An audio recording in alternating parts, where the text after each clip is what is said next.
ghim vào những thân tre bao ký ức xót xa hơi mẹ. Ai đã du ngủ những dòng sông cùng êm á chạy về hướng đông, còn đã vẽ hình hài quê hương qua những khúc hát ru của mẹ. Còn bao nhiêu lời ru con vẫn chưa được nghe.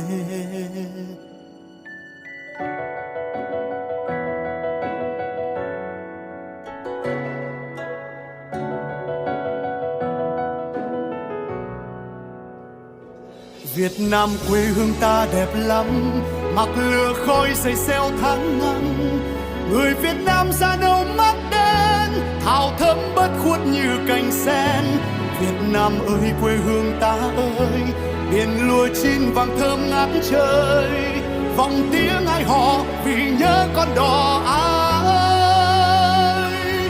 Dậy với tôi nào, dạo với tôi nào, dạo khắp một vòng Việt Nam. Nhìn non sông trời vẫn đất vỡ.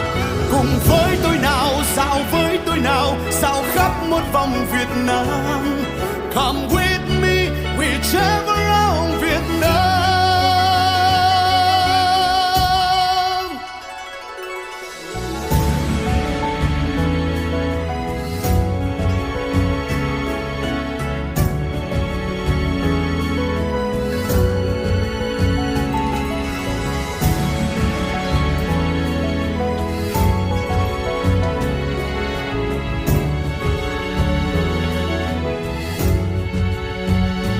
Việt Nam quê hương ta đẹp lắm, mặc lửa khói dày xeo tháng năm.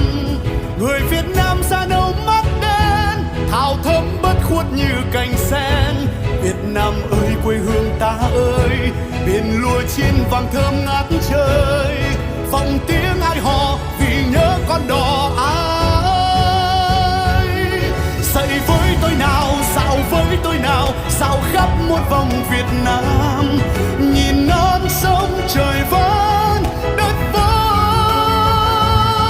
Cùng với tôi nào, dạo với tôi nào, dạo khắp một vòng Việt Nam. Come with me, we travel around Việt Nam. Dậy với tôi nào, dạo với tôi nào, dạo khắp một vòng Việt Nam. Nhìn non sông trời vẫn đất vỡ. Cùng với tôi nào, dạo với tôi nào, dạo khắp một vòng